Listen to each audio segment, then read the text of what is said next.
Está pues los cuadros de meningitis aguda, meningitis subaguda, los hongos, los procesos infecciosos virales, ¿no? Algunas enfermedades infecciosas por toxinas bacterianas como el botulismo, el tétanos y también las infecciones parasitarias o infecciones por parásitos.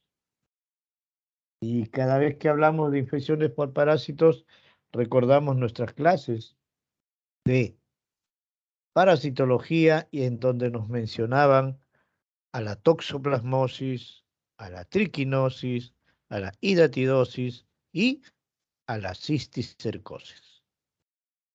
Y cuando nos cuadraban mejor, ¿no?, acerca de las causas de infecciones parasitarias, recordamos que lo clasificaban en protozoos, a la toxoplasmosis, a las amebas, ¿no?, mediáticamente más conocido como el como cerebros, a la trypanosomiasis, al paludismo, y a los gusanos o helmintos, en donde están los tremátodes o duelas, los nematodes, gusanos redondos, y entran ahí los cestodes, las teniasis, la cisticercosis o los gusanos planos. Nos recordamos mucho de estas clases de parasitología. La cisticercosis, como vamos a ver, es una entidad muy frecuente en el mundo y por ende en nuestro querido Perú. Pero tiene mucho de historia. Fíjense, cuando uno revisa, ¿no?, la historia de la neurología, la historia de las infecciones en neurología, ya vemos que Aristóteles en el siglo IV antes de Cristo, en su tratado de historia de los animales, mencionaba a una enfermedad en el cual se debía al consumo de carne blanda de los cerdos y mencionaba algunas imágenes redondeadas, ovaladas en los músculos, en los lomos, en la zona del cuello, y hablaba también de carne magra, justo para referirse a una enfermedad que hoy lo conocemos como cisticercosis.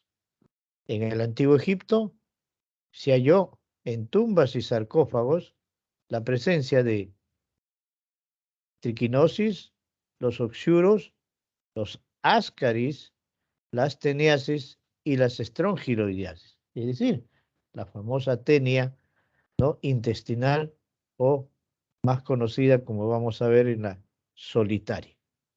Es decir, ya en el antiguo Egipto, en las imágenes que se han encontrado, ya se referían directa o indirectamente a estas entidades parasitarias y dentro de ellas a las teniasis.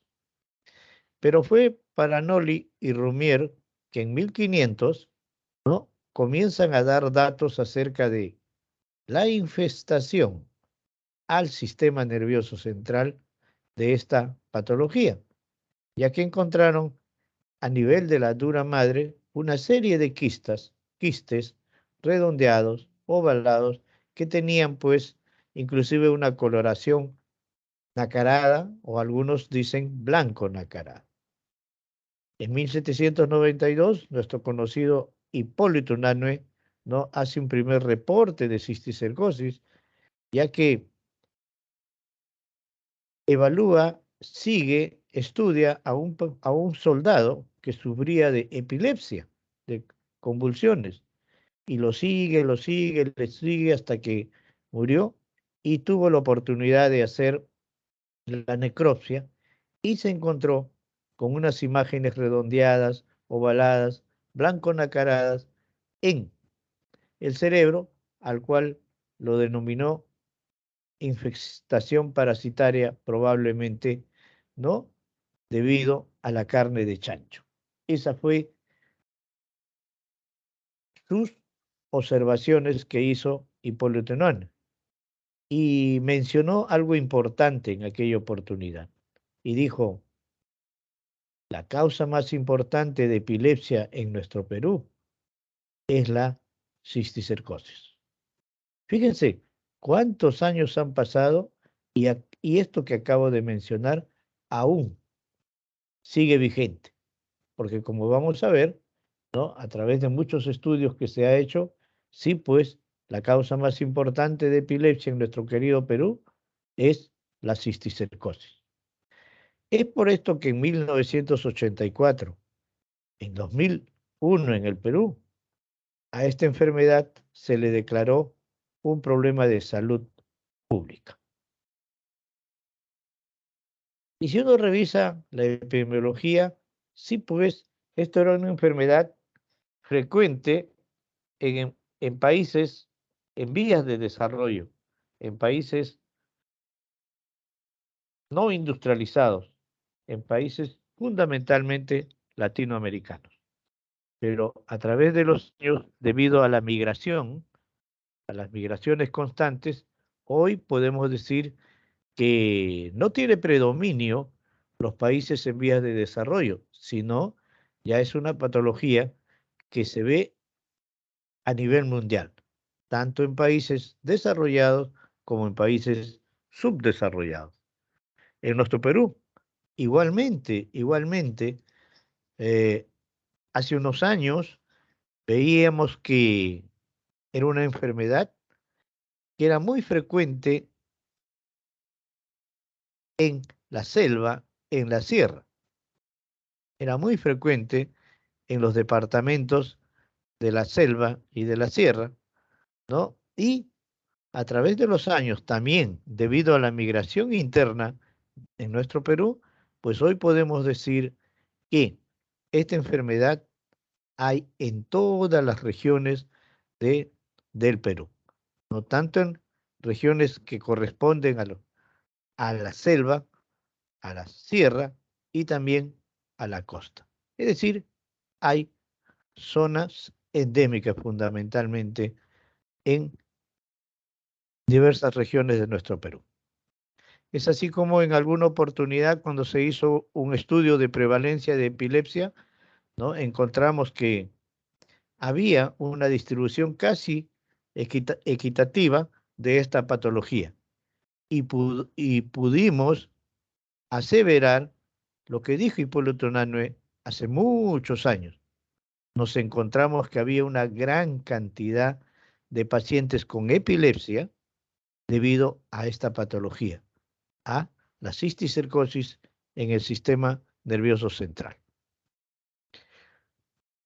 Pero si volvemos un poco a recordar la parasitología, vemos pues y recordamos al gusano adulto, al gusano adulto, ¿no? En el cual tiene una imagen, una forma alargada, y en el cual podíamos pues describir tres zonas importantes, ¿no?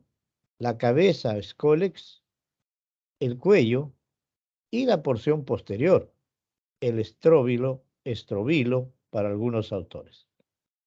La cabeza o escólex con una característica más o menos globular de 1 milímetro de diámetro, pero que se caracteriza porque tiene una serie de ventosas o ganchos. Estos ganchos le van a servir para fijarse en la pared intestinal. Posteriormente está el cuello o estrobilo, el cuello o, perdón, la porción posterior, que es la zona realmente de crecimiento, es la zona de crecimiento. Y posteriormente vamos a encontrar una cadena de segmentos en desarrollo, muchos de ellos, ¿no? Llamados proglótides. Estos proglótides no se clasifican en proglótides maduros, inmaduros y proglótidos en proceso de degeneración. Es decir, el estrobilo o estróbilo está conformado por una cadena de segmentos, ¿no? Y este gusano, como recordemos, puede medir hasta 6, 7, 8 metros, ¿no? De longitud. Entonces, recordar siempre que el gusano adulto va a tener tres estructuras fundamentales: la cabeza o escólex, el cuello y el estróbilo, donde están la cadena de proglótidos. Aquí una visión amplia en una microscopía electrónica de cómo es la cabeza o escólex del parásito. Y lo más característico que tiene pues una cadena de ganchos o segmentos que le sirven para fijación hacia la pared intestinal. Sí, hemos dicho, es largo, plano, el parásito adulto, ¿no? La tenia, que muchas veces se ubica a nivel intestinal, ¿no? Y vemos pues, puede medir hasta 8, algunos casos hemos encontrado hasta de 10 metros, ¿no? Y casi en la mayoría de pacientes se encuentra una sola tenia. Por eso es que en algún momento se le llama también la solitaria. Pero hay casos excepcionales que hemos encontrado en algunos pacientes dos o más parásitos, ¿no? Dos o más tenias adultas. Se ve la cadena de segmentos, los proglótides, y se estima más o menos que si sumamos los huevos que hay en los proglótides, en las zonas maduras, en algunos trabajos de investigación se ha podido contar hasta 50.000 huevos en la cadena de proglótidos maduros que tiene la tenia o la solitaria. Aquí vemos, ¿no?, en una imagen al parásito, miren cómo está la cabeza y escólex pegada a través de sus ganchos o ventosas a la pared y tiene pues una visión bastante alargada, bastante alargada. Pero siempre, siempre, cuando se ha hablado de cisticercosis, siempre se ha responsabilizado al consumo de carne de cerdo infestada, ¿no? Siempre se le ha dado esa responsabilidad a la carne de chancho. Sin embargo, a través de los años, en muchas investigaciones, ¿no?, se ha encontrado que no solo es debido a al consumo de carne de chancho infestada, sino también al consumo de las aguas contaminadas, al consumo de las aguas no hervidas, al consumo de las verduras no lavadas, al consumo de las plantas o las hortalizas o frutas no bien lavadas, y también por ahí hay un trabajo interesante a que no tenemos el cuidado higiénico en lavarnos las manos antes y después de servir nuestros alimentos, y también, ¿no?, el hecho que en muchos lugares, al no haber, ¿no?, medidas higiénicas sanitarias, ¿no?, nuestras necesidades fisiológicas se hace a campo abierto, y también ahí sería una de las formas de infestación por esta parasitosis. Entonces, por eso, últimamente, ya se sabe, está bien, se debe al consumo de carne de chancho en un 50%, pero también a que no tenemos las medidas higiénicas, ¿no?, por el consumo de alimentos o el lavado de manos en un 50%. Entonces ya la responsabilidad es compartida. Y también siempre, por eso nos han dicho y vemos en parasitología, que el huésped definitivo es el humano y el huésped intermediario es la carne de chancho. Hay muchos trabajos en parasitología que reafirman esto, ¿no? ¿Cuál es el huésped definitivo del cisticercosis? ¿No? El ser humano. ¿Cuál es el huésped intermediario? El consumo de la carne de chancho.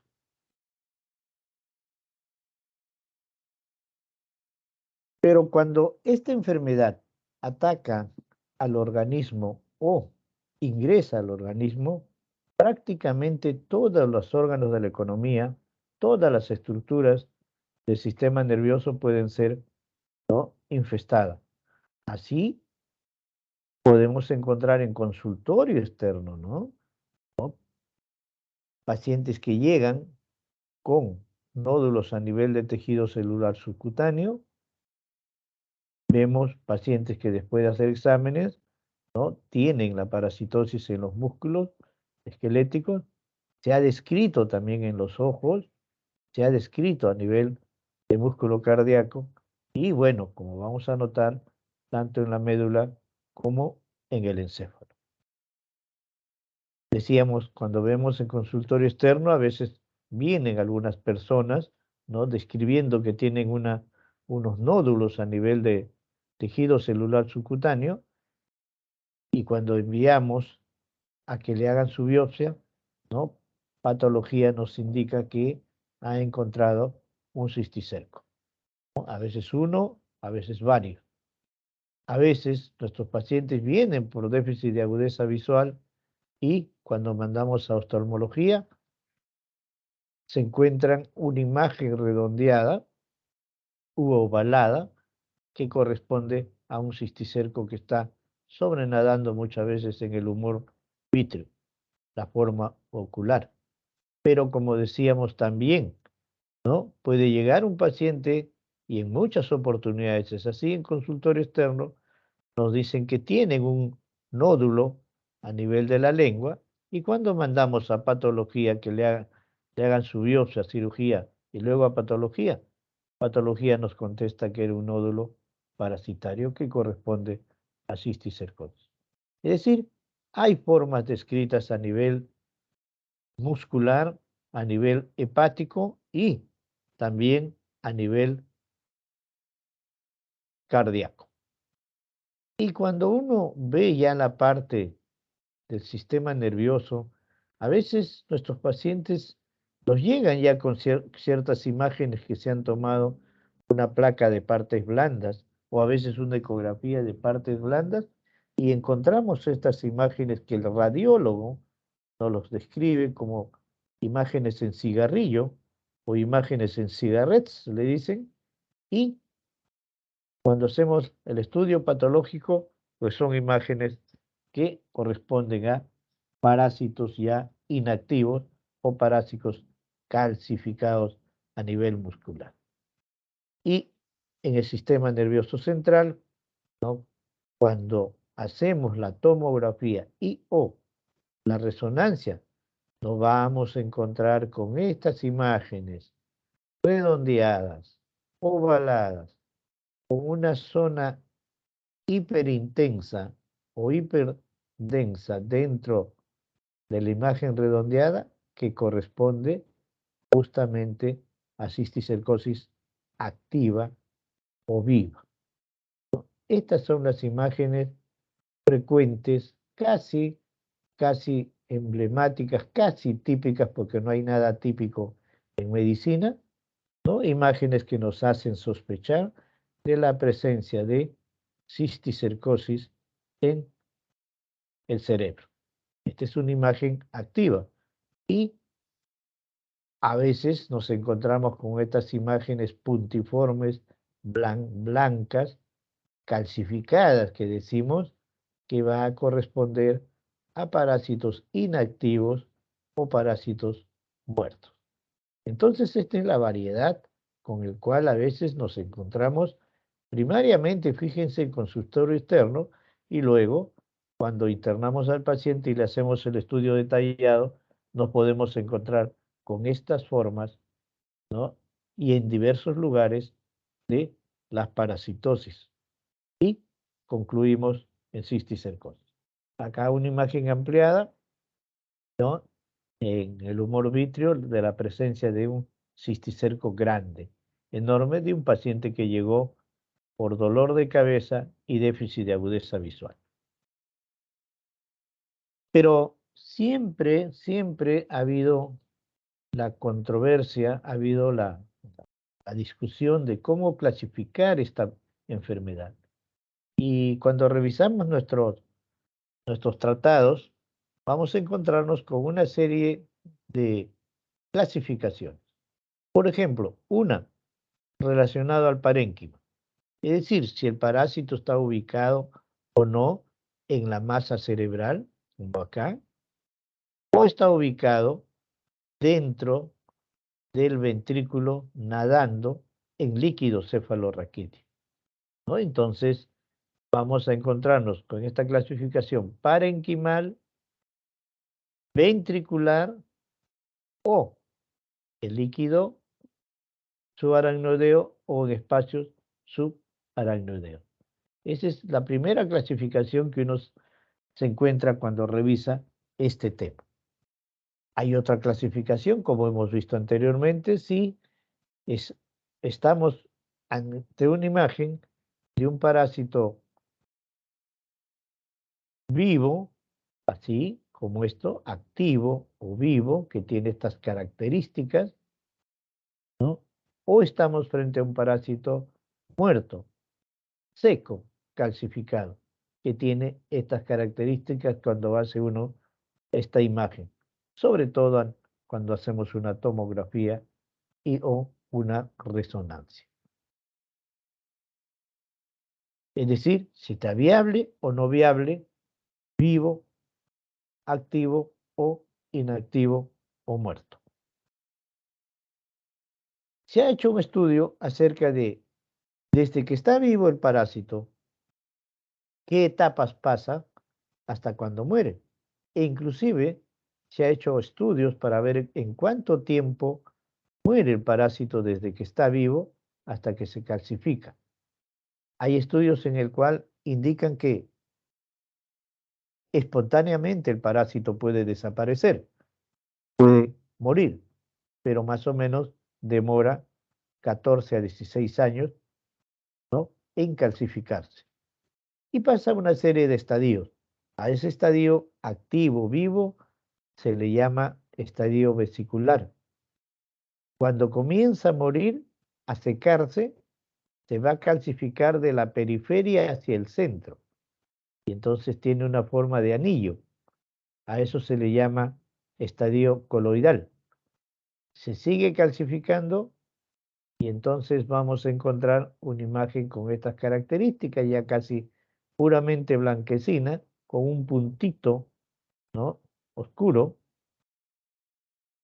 Acá se le llama estadio granular, para finalmente encontrarnos con imágenes puntiformes, calcificados, hiperintensos, ¿no? Entonces, hay pues clasificaciones de acuerdo al estadio, de acuerdo a la etapa que está pasando hacia la calcificación.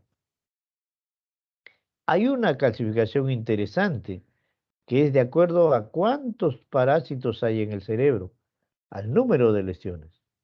Nos vamos a encontrar con imágenes únicas, un parásito en el cerebro, a veces dos, tres, pero a veces 50 parásitos en el cerebro y a veces más de 50 parásitos, ¿no? Tenemos pacientes en el cual hemos contabilizado, como esta imagen, de 200 o 300 parásitos en el cerebro. Entonces, hay imágenes únicas, hay imágenes varias, hay imágenes por encima de 50 parásitos. Y entonces se ha hecho un corte, como ya veremos, para tratamiento en 50, ¿no? Desde ahora ya vamos grabando de que si queremos dar un tratamiento antiparasitario o para matar el parásito, ¿no?, tenemos que contabilizar 50. Más de 50, no tratamiento para matar el parásito. Menos de 50, sí lo podemos intentar. Y también al tamaño de la lesión. Hay parásitos que miden milímetros, hay parásitos que miden centímetros, ¿no? Pero hay parásitos que llegan, pues, así como llegan a 2, 3 centímetros, hay parásitos que le hemos denominado parásitos gigantes, ¿no?, que pueden medir hasta 8 o 10 centímetros, en el cual no tenemos que hacer diagnóstico diferencial con los procesos expansivos, con los procesos tumorales, sobre todo con los gliomas, o a veces, ¿no?, con los quistes, grandes quistes subaracnoideos. Y finalmente, una clasificación, ¿no?, dónde está ubicado. Si está ubicado a nivel supratentorial o está ubicado a nivel infratentorial. sobre todo si está ubicado a nivel de hemisferios cerebrales o está ubicado en tronco cerebral, ¿no? Fosa posterior, ¿no? Cerebelo, bulbo, protuberancia o zona bulbo protuberancial, en el cual su ubicación da síntomas mucho más rápidos porque el tamaño, el espacio es mucho más pequeño a nivel encefálico. Entonces, esta es una clasificación amplia que encontramos. Entonces, es así que podemos mencionar que las manifestaciones clínicas va a deberse fundamentalmente a la ubicación, al tamaño y al número, pues, de parásitos que nos encontramos.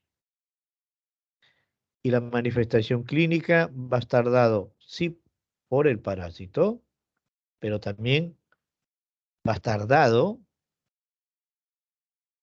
de acuerdo al edema periparasitario. Al edema periparasitario. El parásito de por sí da sus síntomas, pero también el edema periparasitario también da sus síntomas, ¿no? Y a veces, ¿no? Varios como vamos a encontrar. Y aquí se ha hecho una revisión de los principales síndromes de presentación en cisticercosis. No olvidar el término síndromes, la agrupación de síntomas y signos.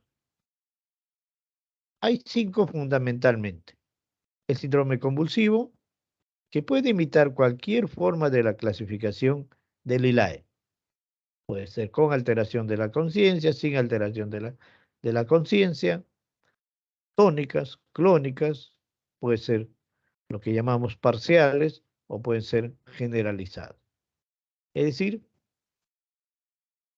hay síndrome convulsivo como presentación en cisticercosis. El síndrome focal, sí, puede haber hemiparesias, puede haber hemiplegias, puede haber cuadriparesias, puede haber paraparesias. Muy parecido a lo que vemos en las enfermedades cerebrovasculares, en los infartos fundamentalmente. El síndrome psíquico, generalmente confuso demencial, pero a veces atípico. ¿Sí? Hay desorientación, hay agitación, hay irritabilidad, hay agresividad muchas veces en nuestro paciente y finalmente lo clasificamos como el síndrome psíquico de presentación en cisticercosis. Frecuente, el síndrome de hipertensión intracraniana.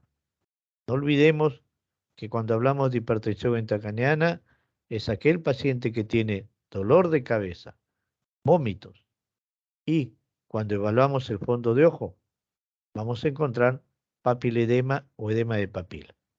Y entonces este síndrome de hipertensión intracraniana es muy frecuente en cisticercosis, bien porque ya haya un parásito ubicado en el mesencéfalo, varios parásitos ubicados en el mesencéfalo o parásitos grandes ubicados en el encéfalo o a veces porque está obstruyendo el libre paso del líquido cefalorraquídeo, al cual llamamos hidrocefalia.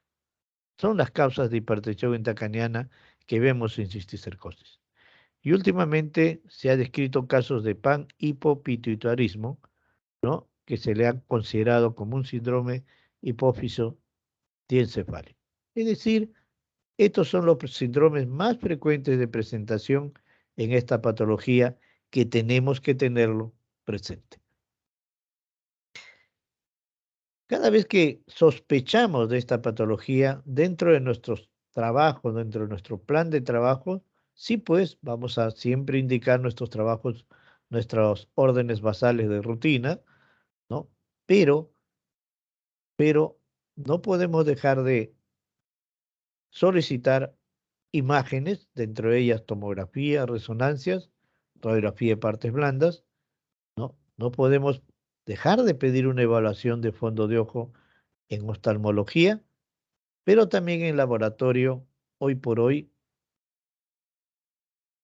el gold estándar para el diagnóstico de cisticercosis es la prueba de Western blot para cisticercosis.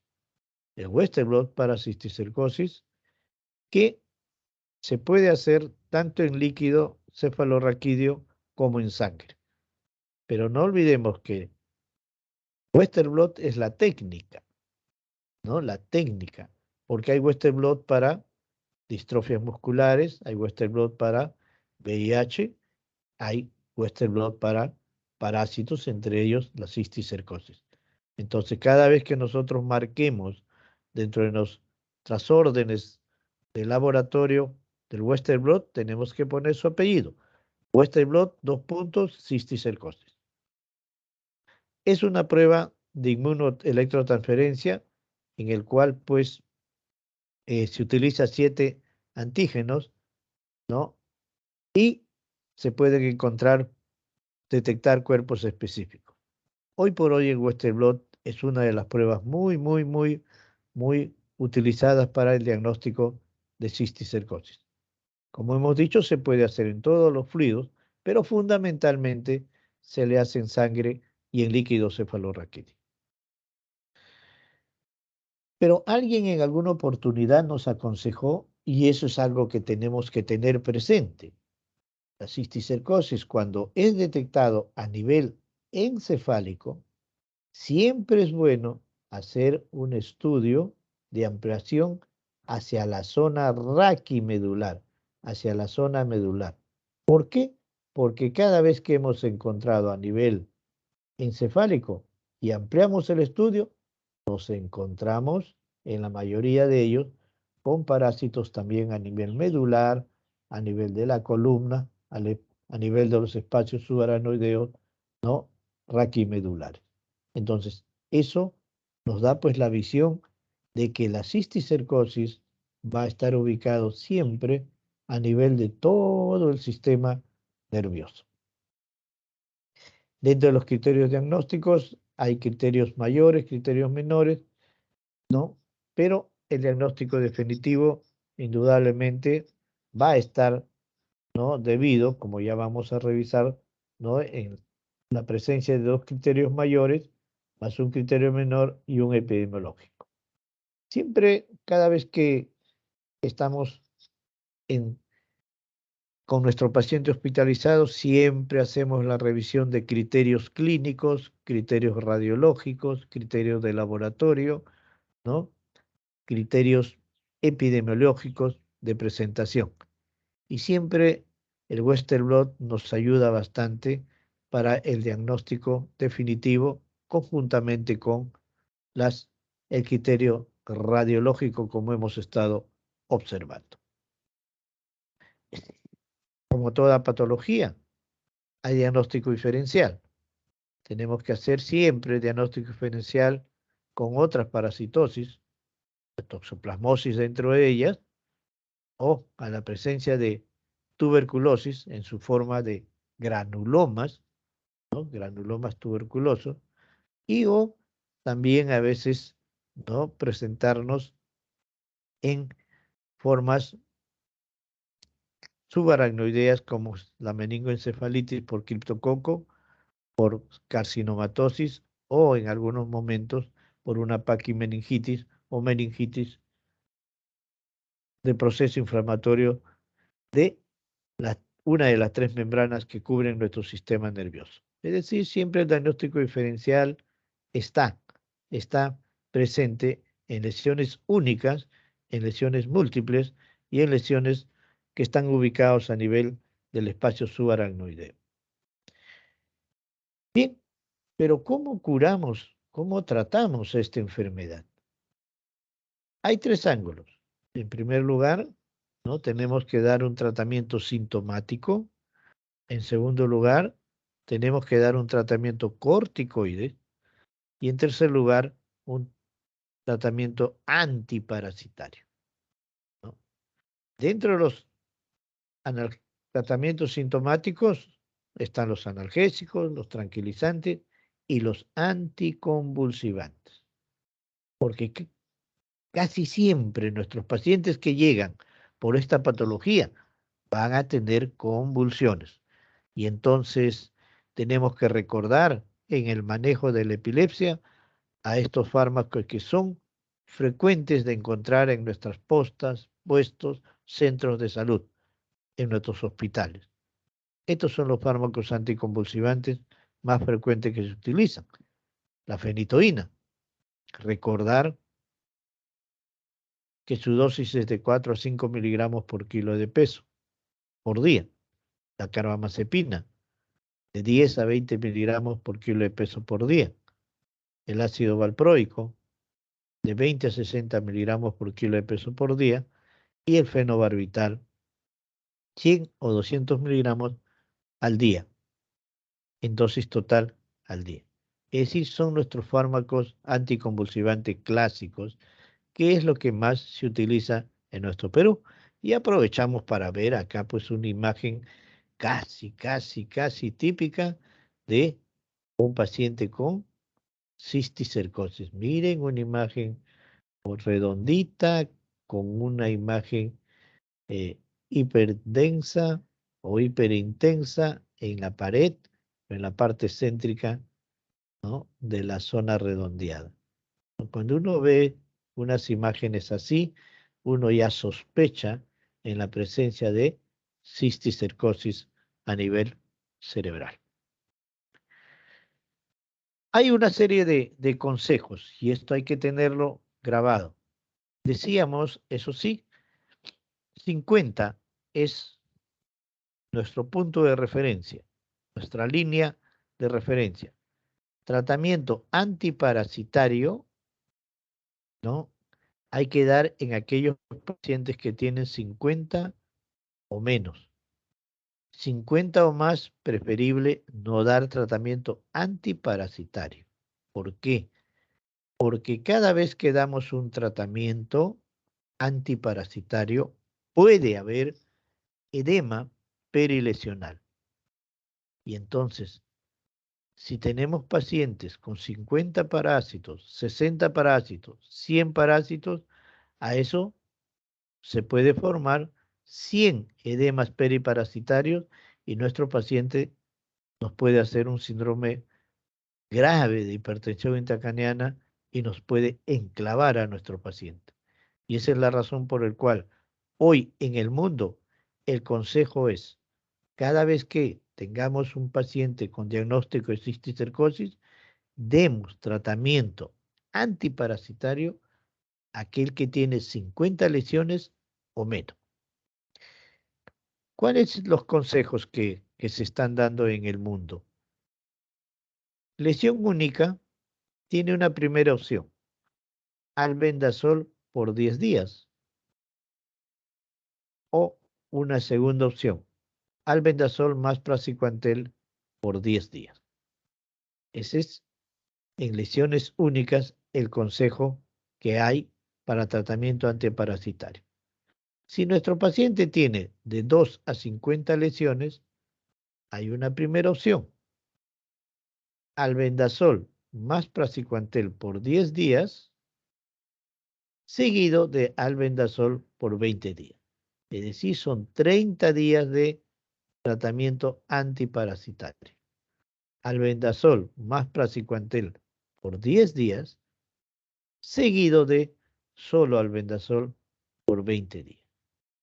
Y una segunda opción, albendazol por 30 días.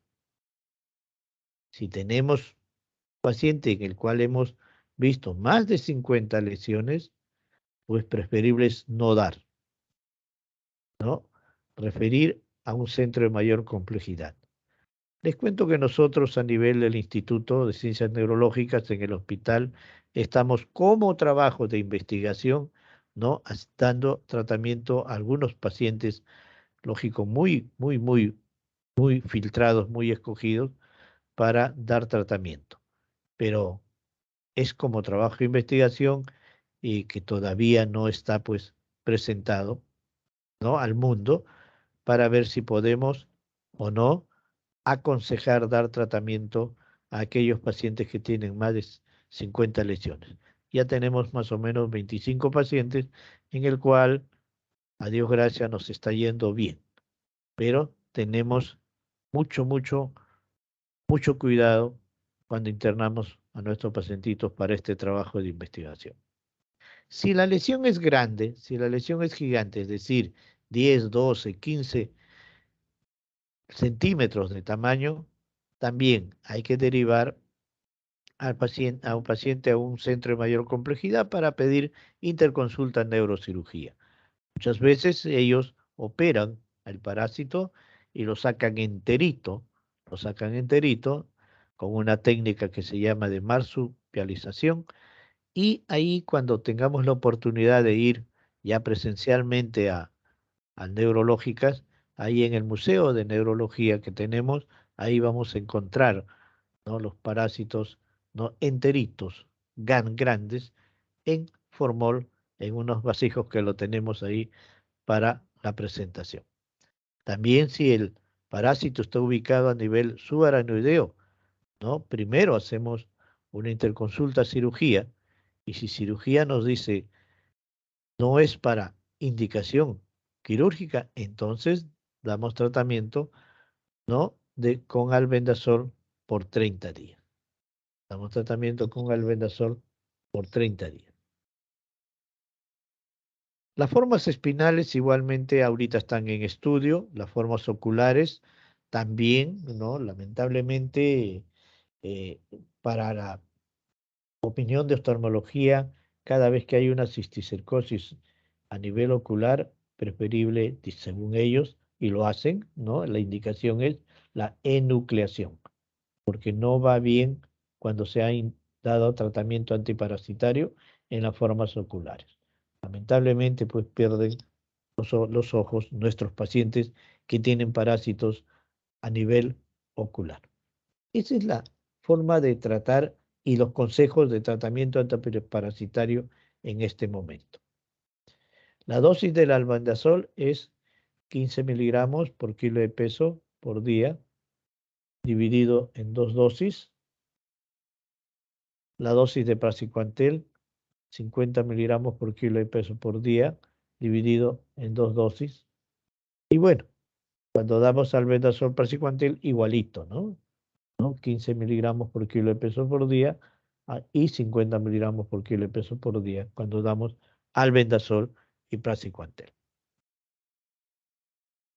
Pero al ladito del tratamiento sintomático, al ladito del tratamiento antiparasitario, siempre es bueno dar corticoides.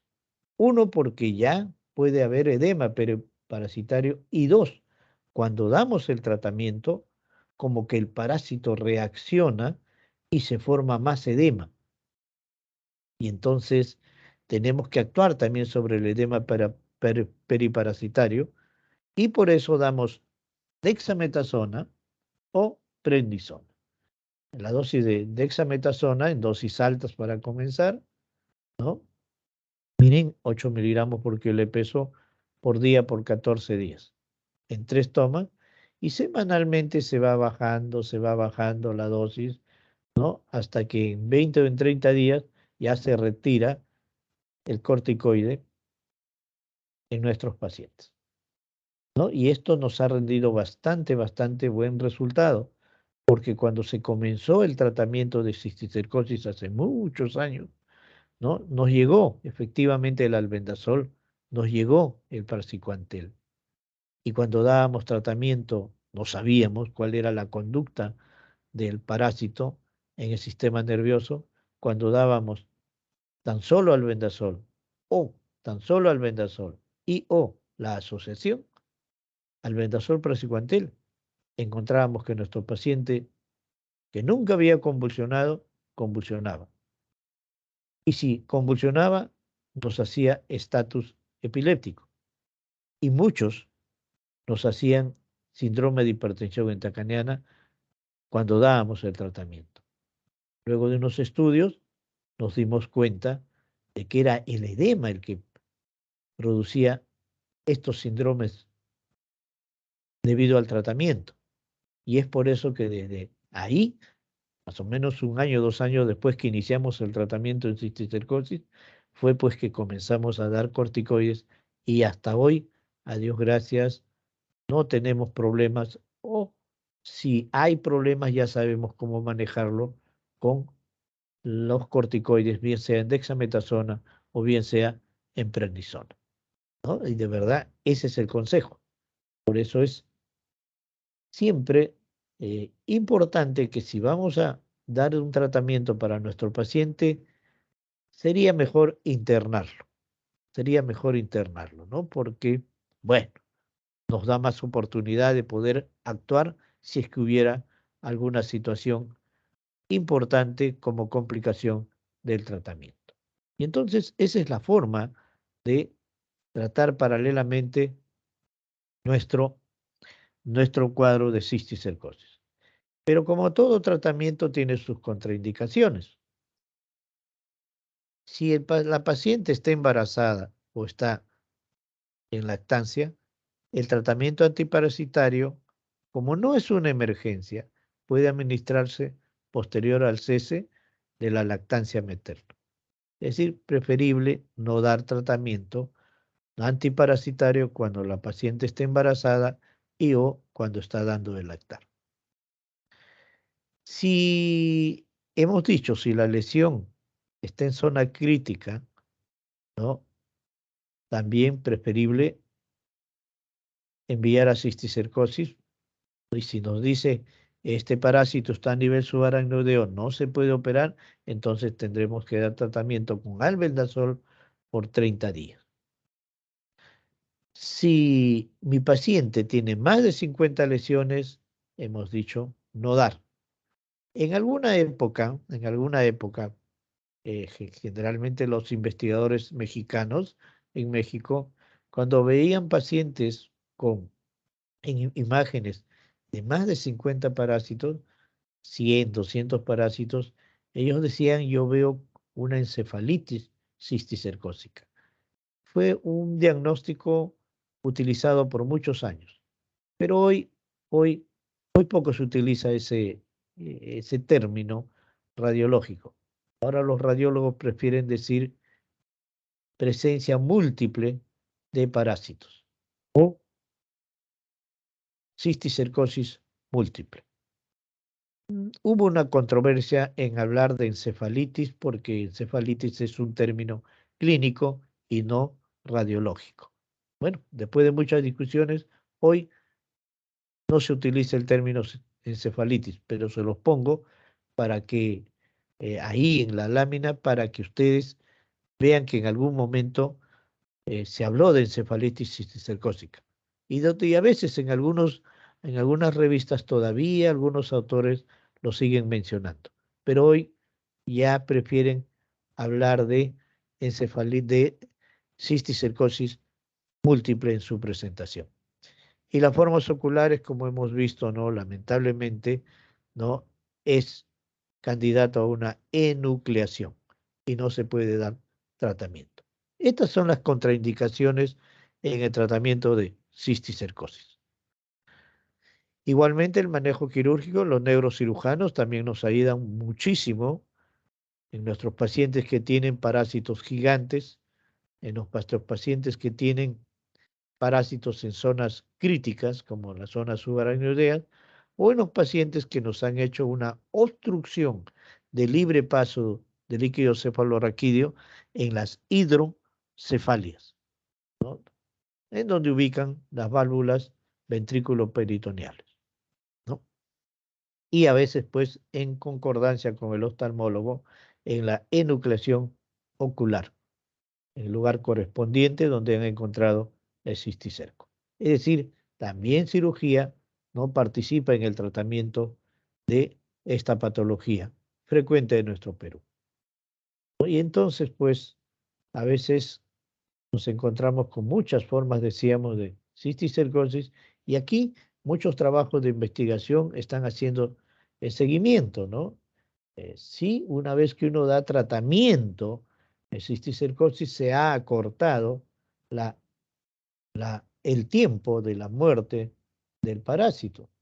Si espontáneamente hay estudios que indicaban que del parásito viable hasta el parásito inactivo demoraba 15, 16 años, hoy con el tratamiento antiparasitario, bien sea albendazol, bien sea praziquantel o bien sea albendazol praziquantel, se ha acortado la muerte del parásito en el tiempo, más o menos en 6 o 7 años, ¿no?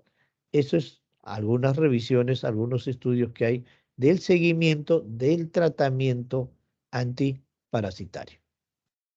Pero como siempre, tenemos que recordar las medidas de prevención. Para evitar estas enfermedades parasitarias se indica mejorar las condiciones higiénicas, la eliminación de la Taenia solium, mejorar el tratamiento de las aguas residuales, la vigilancia epidemiológica en granjas de porcinos, evitar que los cerdos entren en casas habitadas por personas y limpiar y cocinar bien las verduras, hortalizas y las carnes, todas, incluyendo las carnes de cerdo. Esa es la prevención que hoy se hace en esta enfermedad parasitaria que es la cisticercosis. Y entonces, pues, decíamos hace un momento que la responsabilidad de esta patología es compartida, no solo del consumo de la carne de cerdo, sino también a las medidas higiénicas que debemos de tener siempre nosotros, fundamentalmente el lavado de manos. ¿Ok? Esto es lo que tenía preparado para ustedes en esta patología tan frecuente de nuestro querido Perú. Acá está mi Instituto Nacional de Ciencias Neurológicas, mi Mogrovejo, y ahí está la Sala San Vicente. Y bueno, cuando ya las clases sean presenciales, nos encontraremos ahí para hacer nuestras prácticas directas como siempre lo hemos hecho. Y los invitaré ahí al Salón de Villarreal, que lo hice para nuestros alumnos de nuestro querido Villarreal. Como les digo, yo soy también villarrealino, soy de la 8ª promoción. ¿Ok? Si tuvieran alguna pregunta, algún interrogante, encantado de responder. Tenemos todavía tiempo. Creo que el tiempo puede cumplir. ¿Alguna pregunta, jóvenes?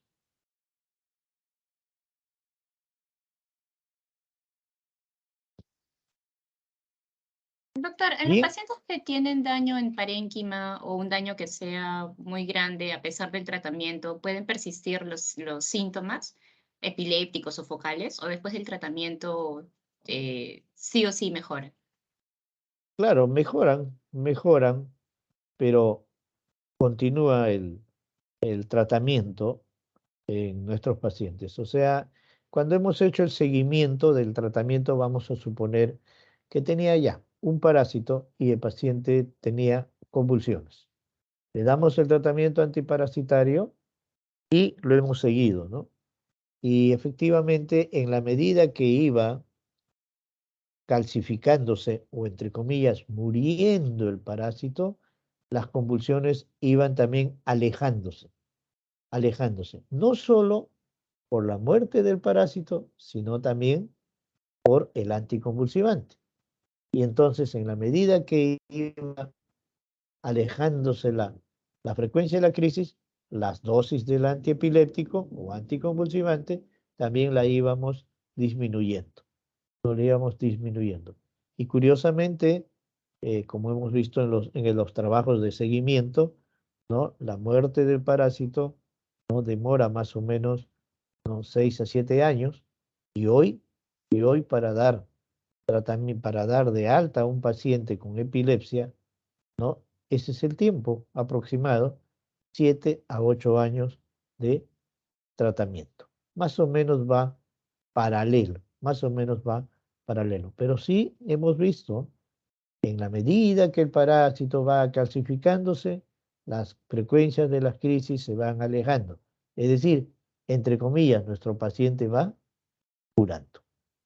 Es lo que hay. Gracias. ¿Alguna otra pregunta? ¿O claro como el agua, como el líquido cefalorraquídeo, cristal de roca?